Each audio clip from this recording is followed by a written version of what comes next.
भारत माता की, भारत माता की, इनकलाब, इनकलाब, वंदे वंदे। गजब ही हो गया, अद्भुत, चमत्कार, अकल्पनीय। ऐसे लगता है जैसे कल का ही दिन था। 10-10.5 साल पहले 26 नवंबर 2012 को हमारी पार्टी बनी। तब तो किसी ने सोचा भी नहीं था कि एक एमएलए भी बन पाएगा। ये भी उम्मीद नहीं थी कि एक एमएलए बनेगा। और आज 10-10.5 साल के अंदर आम आदमी पार्टी देश की राष्ट्रीय पार्टी बन गई है। 1300 से ज्यादा पार्टियां हैं देश में। पूरे देश में 1300 से ज्यादा पार्टियां, और उनमें केवल 6 पार्टियां राष्ट्रीय पार्टियां हैं। और उन 6 में से केवल 3 पार्टियां हैं जिनकी एक या एक से ज्यादा राज्यों के अंदर सरकारें हैं। उन 3 में आम आदमी पार्टी आती है, बीजेपी, कांग्रेस, आम आदमी पार्टी। तो सबसे पहले मैं सभी कार्यकर्ताओं को तहे दिल से बहुत बहुत बधाई देता हूं। सभी सपोर्टर्स को, हमारे शुभचिंतकों को, हमारे वोटर्स को, और सबसे ज्यादा हमारे क्रिटिक्स को, जो हमें बताते रहते हैं समय समय पे कि हम क्या गलतियां कर रहे हैं। उन सभी लोगों को मैं तहे दिल से बहुत बहुत बधाई देता हूं, शुक्रिया अदा करता हूं। भगवान ने वहां से, उस वक्त तो अपने पास कुछ भी नहीं होता था, ना पैसे थे ना आदमी थे। पैसे आज भी नहीं है, आदमी बहुत हैं, आज लोग बहुत हैं, लेकिन ऊपर वाला साथ है। आज सवेरे मैं यही सोच रहा था कि कहां से कहां आ गए। तो इसका मतलब ऊपर वाला कुछ कराना चाह रहा है हमसे, है कि नहीं है? हम तो निमित्त मात्र हैं, हमारी तो औकात ही कुछ नहीं थी। भगवान ने वहां जीरो से यहां पहुंचा दिया। इसका मतलब ऊपर वाले के दिमाग में कुछ तो चल रहा है।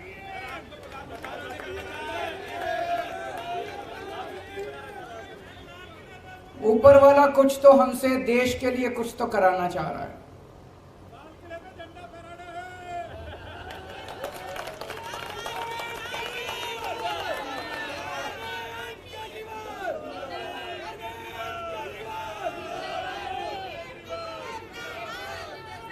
आज इस खुशी के मौके पे मनीष जी की और जैन साहब की बड़ी याद आ रही है। वो भी अगर होते तो हमारी खुशी में और 4 चांद लग जाते। वो संघर्ष कर रहे हैं देश के लिए, हम सब के लिए।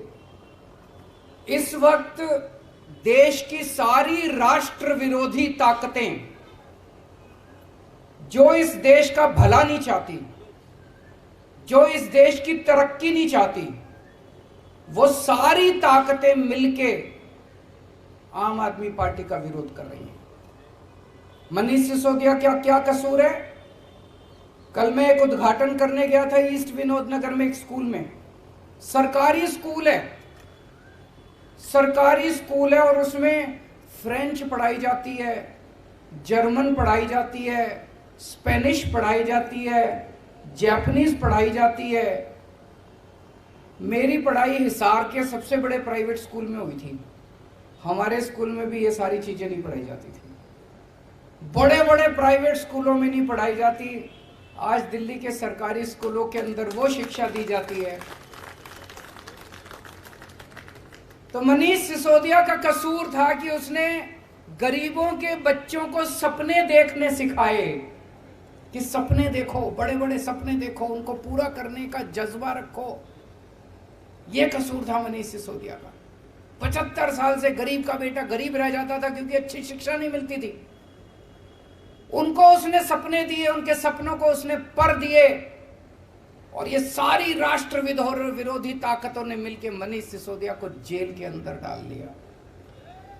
जैन साहब का क्या कसूर था? उनका कसूर था कि अगर इस देश के अंदर कोई भी पैदा हो उसको अच्छा इलाज मिलना चाहिए, चाहे गरीब हो चाहे अमीर हो। गरीब आदमी हो तो इसका मतलब यह नहीं कि वो रुलेगा, वो कॉरिडोर में पड़ा रहेगा, उसको दवाई नहीं मिलेगी, उसको इलाज नहीं होगा। अच्छा इलाज कराएंगे, सबका अच्छा इलाज कराएंगे, सरकार कराएगी इलाज अच्छा। ये कसूर था सत्येंद्र जैन का। उसने एक सपना देखा था देश के लिए। सारी राष्ट्र विरोधी ताकतों ने मिलकर उसको बेचारे को जेल के अंदर डाल दिया। लेकिन बेचारा नहीं है, वो भगत सिंह का चेला है।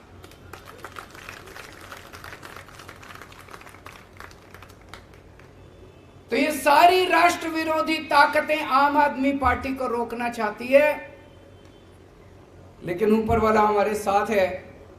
किसी की हिम्मत नहीं है। मैं हमेशा कहता हूं, no one can stop the idea उस टाइम हैज कम। इस पूरी यात्रा में बहुत सारे ऐसे लोग हैं जिन्होंने बहुत कुर्बानियां दी, बहुत संघर्ष किए। हमारे बहुत साथी हैं जिन्होंने खूब डंडे खाए। आपने भी खाए? अच्छा, 1 महीने बेड पे थे, फ्रैक्चर हो गया था। बहुत डंडे खाए, जेल गए, बहुत लोग जेल गए। हमारी संतोष कोहली शहीद हो गई। हमारे साथ मीरा सान्याल जी होती थी। बिपिन करके एक लड़का था पंजाब में, चुनाव में प्रचार के दौरान उसका हार्ट अटैक हो गया। और भी ऐसे कई लोग हैं जिनको हमने इस यात्रा के दौरान खोया है। आज इस मौके पे हम उन सबको याद करते हैं और भगवान से प्रार्थना करते हैं कि उन सबको शांति दे, उनकी आत्मा को शांति दे, अपने श्री चरणों में उनको स्थान दे। बहुत सारे ऐसे लोग हैं जिन्होंने बहुत संघर्ष किया। अपने परिवार नौकरी करते थे, अच्छी अच्छी नौकरियां छोड़ के आ गए, क्योंकि उन्होंने सबने सपना देखा था कि एक दिन ऐसा आएगा जब देश के अंदर अच्छी शिक्षा मिलेगी। वो सब बड़े खुश हैं कि दिल्ली के अंदर, अब पंजाब के अंदर जिस तरह से मॉडल गवर्नेंस का बनाया जा रहा है, उनके सपने पूरे हो रहे हैं। बहुत लोगों ने संघर्ष किया है और आज टाइम है अपनी आइडियोलॉजी को याद करने का, अपनी विचारधारा को याद करने का। आम आदमी पार्टी की विचारधारा के 3 स्तंभ हैं। याद है ना सबको? याद नहीं है? 3 स्तंभ हैं। कट्टर ईमानदारी, मर जाएंगे, देश के साथ गद्दारी नहीं करेंगे, बेईमानी नहीं करेंगे, एक टाइम की रोटी कम खा लेंगे लेकिन बेईमानी नहीं करेंगे। बेईमानी का पैसा घर में नहीं आएगा। कट्टर ईमानदारी। दूसरा स्तंभ है कट्टर देशभक्ति। देश के लिए जरूरत पड़ेगी तो जान हाजिर है, फांसी पे चढ़ जाएंगे। और तीसरा स्तंभ है इंसानियत। इंसान को इंसान समझना है। इन लोगों की तरह गुंडागर्दी नहीं करनी। गुंडागर्दी हमारी विचारधारा नहीं है, उनकी हो सकती है। इंसानियत, इंसान के लिए कुछ भी करने की जरूरत पड़े, इंसान से कोई इंसान से मोहब्बत करनी है। हम गाते हैं ना, इंसान का इंसान से हो भाईचारा, यही पैगाम हमारा। तो इंसानियत तीसरी हमारी आइडियोलॉजी है। पहली बार देश के अंदर पहले कहते थे चुनाव लड़ने के लिए इतना पैसा चाहिए, बेईमानी तो करनी पड़ती है। हमने दिखा दिया कि ईमानदारी से चुनाव लड़े भी जा सकते हैं और जीते भी जा सकते हैं। हमने दिखा दिया कि ईमानदारी से सरकार चलाई भी जा सकती है और सफल सरकार चलाई जा सकती है। हमने साबित कर दिया कि सफल सरकार तो ईमानदारी से ही चलाई जा सकती है, बेईमानी से सफल सरकार नहीं चलाई जा सकती। तो जैसा मैं कह रहा था, भगवान हमसे कुछ कराना चाह रहा है। हम सबका सपना है कि भारत दुनिया का नंबर 1 देश बने, मेक इंडिया नंबर 1। और हमारा देश बन सकता है नंबर 1। हमारे देश के अंदर क्षमता है, लोगों में क्षमता है। और शायद भगवान ये चाहता है कि ये भगवान की भारत को दुनिया का नंबर 1 देश तो ये आम आदमी पार्टी वाले ही बनाएंगे। ये काम हमारे हाथों से ही कराना चाहता है।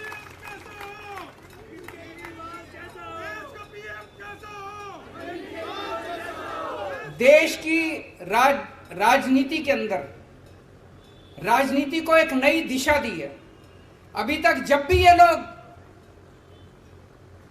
चुनाव में आते थे, केवल और केवल गुंडागर्दी, गाली गलौज, उसने उसको गाली दे दी, उसने इसको गाली दे दी, उसने उसको कुछ कह दिया, उसने इसको कुछ कह दिया।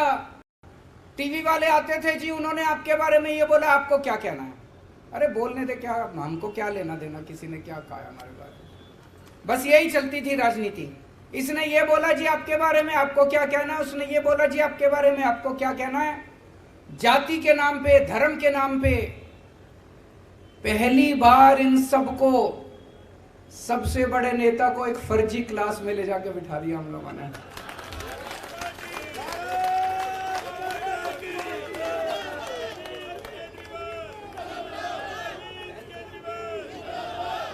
वो पता नहीं असली स्कूल में गए कि नहीं गए, लेकिन इस जिंदगी में उनको एक दिन असली स्कूल में भी भेजेंगे।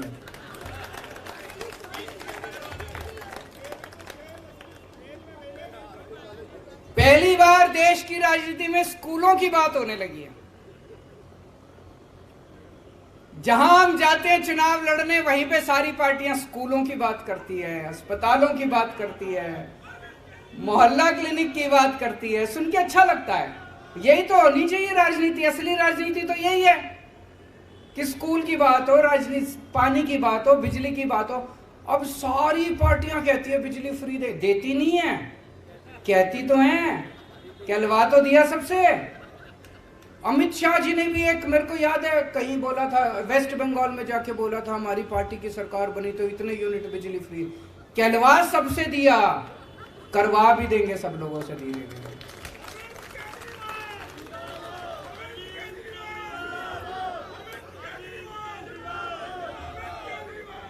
एक बारी और सब लोगों को याद दिला दूं, कई बार बोल चुका हूं, हम लोग आम आदमी पार्टी में मरने मिटने के लिए, देश के लिए आए हैं। अगर किसी के मन के कोने में कभी आए पद की इच्छा, पैसे की इच्छा, प्रतिष्ठा की इच्छा, तो या तो वो फीलिंग निकाल देना और या आम आदमी पार्टी छोड़ देना। गलत पार्टी में आ गए। और उसमें अब एक चीज और ऐड कर रहा हूं, ये अब जेल में डाल रहे हैं। मैंने कहा ना, सारी राष्ट्र विरोधी ताकतें इकट्ठी हो गई है आम आदमी पार्टी के खिलाफ। वो नहीं चाहती कि देश की तरक्की हो, वो नहीं चाहती देश में स्कूल खुलें, वो नहीं चाहती देश में अस्पताल बने। वो सारी राष्ट्र विरोधी ताकतें हमारे को रोकना चाहती हैं, देश की तरक्की रोकना चाहती हैं। वो अब आपको सबको जेल में डालेंगे, एक एक करके सबका नंबर आएगा, सबका नंबर आएगा एक एक करके। कम से कम 8 से 10 महीने जेल में जाने के लिए तैयार रहना पड़ेगा, उससे ज्यादा नहीं रखेंगे, क्योंकि कुछ करा ही नहीं, फिर उसके बाद तो बेल वेल मिल ही जाती है। तो अगर किसी के मन में डर है, अगर किसी के मन में डर है, तो आम आदमी पार्टी छोड़ देना।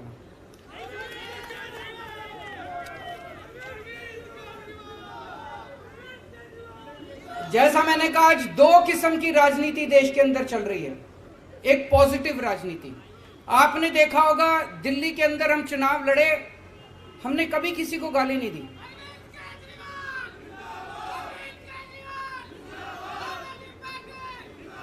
हमने कभी किसी को गाली नहीं दी। हम हमेशा, मैंने पिछले चुनाव में, दिल्ली के चुनाव में, चुनाव के पहले बोल दिया था कि भाई मैंने 5 साल में काम किए, अगर आपको मेरे काम अच्छे लगे तो मेरे को वोट देना, नहीं तो मेरे को वोट मत देना। काम के नाम पे वोट मांगे हमने। पंजाब में गए, हमने अपनी गारंटियों के नाम पे वोट मांगे। गोवा में गए, गुजरात में गए, अपनी गारंटियों के नाम पे, काम पे वोट मांगे। ये पॉजिटिव राजनीति है। और ये लोग जो गुंडागर्दी करते हैं, मारकाट करते हैं, लड़ाई झगड़े करते हैं, गाली गलौज करते हैं, ये नेगेटिव राजनीति है। इस देश को पहली बार हम लोगों ने एक पॉजिटिव राजनीति दी है। आज इस मंच से इस देश की जनता को आह्वान करना चाहता हूं कि भारत को नंबर 1 देश बनाने के लिए आम आदमी पार्टी के साथ जुड़िए। और आम आदमी पार्टी से जुड़ने के लिए एक नंबर दे रहा हूं, उस नंबर पे जो जो लोग देश भर में, आप तो जुड़े हुए हैं, आपको करने की जरूरत नहीं है, इस पे मिस कॉल मारें जो जो देख रहे हैं। 9871010101 9871010101 इस नंबर पे मिस्ड कॉल मारें आम आदमी पार्टी से जुड़ने के लिए। और अंत में भगवान से प्रार्थना करता हूं कि अगर इस देश की सेवा के लिए ये जान चली जाए तो अपने को बहुत सौभाग्यशाली समझूंगा। इस शरीर का कतरा कतरा, मेरे शरीर के खून का कतरा कतरा इस देश के लिए अगर शहीद हो जाए तो अपने आप को बहुत सौभाग्यशाली समझूंगा। देश के उन सब करोड़ों लोगों को सलाम जिन लोगों ने इतने कम समय में आम आदमी पार्टी पे इतना विश्वास किया, इतनी बड़ी हमको जिम्मेदारी दी। राष्ट्रीय पार्टी बनने की जिम्मेदारी कोई छोटी जिम्मेदारी नहीं है, बहुत बड़ी जिम्मेदारी है। ऊपर वाले से प्रार्थना करता हूं कि ये जिम्मेदारी पूरी ईमानदारी और निष्ठा के साथ हम लोग पूरी कर पाएं, ऐसा हमें ताकत दें, हमें सद्बुद्धि दें। बहुत बहुत शुक्रिया। भारत माता की।